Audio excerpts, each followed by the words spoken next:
ঘাসে পা দিয়ে পুকুরে লাফ মেরেছি, যা গরম পড়েছে। চলো তোমাদের সঙ্গে ভোটের দিনের ভিডিওটা সকাল থেকে শুরু করি। হ্যালো এভরিওয়ান, তোমরা সবাই কেমন আছো? আমার এই ছোট্ট একটা ভিডিওতে তোমাদের অনেক অনেক ওয়েলকাম।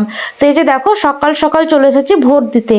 হ্যাঁ, আমার ভোট দেওয়া অলরেডি কমপ্লিট। এখন গিয়েছে আমার বরমশাই ভোট দিতে। তো আমি বাইরে ওয়েট করছি, তাই ভাবলাম তোমাদের সঙ্গে একটু ভিডিও করি। এই যে দেখো, আঙুলের মধ্যে কালি দিয়ে দিয়েছে, তার মানে আমার ভোট দেওয়া কমপ্লিট। তারপরে এই যে বরমশাও চলে এসেছে ভোট দিয়ে। তো এখন দুজন মিলে যাব জায়গার ওখানে, জায়গাটাকে একটু পরিদর্শন করতে। হ্যাঁ, ভোট যেহেতু এখানেই দিতে এসেছি, তাই ভাবলাম জায়গাটাকেও একটু দেখে আসি। সত্যি বলতে বেশ কয়েকদিন পরেই আমি ভিডিওটা শেয়ার করছি। আমি ভেবেছিলাম যদি এবার বিজেপি সরকার জেতে তাহলেই আমি এই ভোটের দিনের ভিডিওটা শেয়ার করব, আর তা না হলে আমি এদিনকার ভিডিও শেয়ার করব না। তো যাই হোক, আমার মনের আশা পূর্ণ হয়েছে। আমার না, আমার মতো অনেক মানুষের মনের আশা পূর্ণ হয়েছে। মানে এবার বিজেপি সরকার জিতেছে, তাই আমরা খুশিতে আর কি এই ভিডিওগুলো শেয়ার করছি। তো আমার তো সত্যি বলতে ভীষণ আনন্দ হচ্ছে, ভীষণ। তো এই যে দেখো, আমার জায়গার এখানে একটা পোল আছে, তো এখানে বিজেপির একটা পতাকা উঠছে। তো যাই হোক, সেদিন তো একটু আনন্দ হয়েছিল, কিন্তু সত্যি বলতে এই কয়েকটা দিন না টেনশনের মধ্যেই ছিলাম যে কে জিতবে আর কে হারবে। তো এই জেতা হারার ব্যাপারটা নিয়ে না আমাদের মধ্যে খুব একটা বেশি তো মানে তফাৎ ফেলবে না, মানে আমাদের খুব একটা যায় আসে না।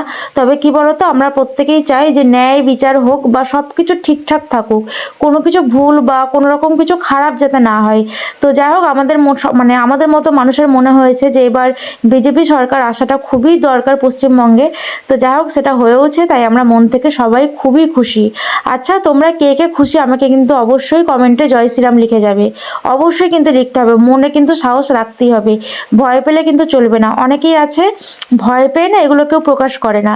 তো যাই হোক, আমি মনে করি যে মুখ ফুটে বলা বা নিজের মনের ইচ্ছাটাকে বলাটা একটা সৎ সাহস লাগে। কারোর ওপর ভয় করে চললে হবে না। হ্যাঁ, প্রত্যেকটা মানুষেরই নিজের নিজের জীবন আছে, আর প্রত্যেকটা মানুষেরই নিজের নিজের মতামত আছে। তো যার যাকে ভালো লাগে সে তাকে ভোট দিতেই পারে। তো আমরা একটা দুটো ভোট যদি বিজেপিকে দিতাম তাহলে কিন্তু বিজেপি জিততো না। তো আমার মতো অহরহ মানুষ, মানে প্রচুর মানুষ বিজেপিকে ভোট দিয়েছে বলেই আজকে বিজেপি মানে এই পশ্চিমবঙ্গে আসতে পেরেছে। তো যাই হোক, তোমাদেরকে প্রথমে আমি বললাম যে ঘাসে পা দিয়ে পুকুরে লাফ মেরেছি। তো এটা আমি একটুখানি ব্যাখ্যা করে দিই, খুব ইচ্ছে করছে এই কথাটা তোমাদের সঙ্গে শেয়ার করার। সত্যি বলতে যখন ভোট দিয়ে বাড়ি গেলাম তখন সবাই জিজ্ঞেস করছে কাকে ভোট দিলি।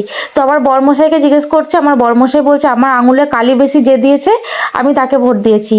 আর আরেকজন আমাকে বলছে যে ঘাসে পা দিয়ে পুকুরে লাফ মেরেছি, যা গরম পড়েছে। মানে ঘাসে পা দিয়ে মানে বুঝতেই পারছো, আর পুকুরে কি থাকে তোমরা সেটাও বুঝতে পারছো।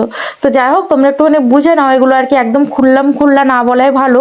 আর বলেও কোনো লাভ নেই, কেননা এখন তো বিজেপি সরকার চলে এসেছে। তো যাই হোক, ভিডিও শেষে সবাই মিলে একবার বলো জয় শ্রীরাম।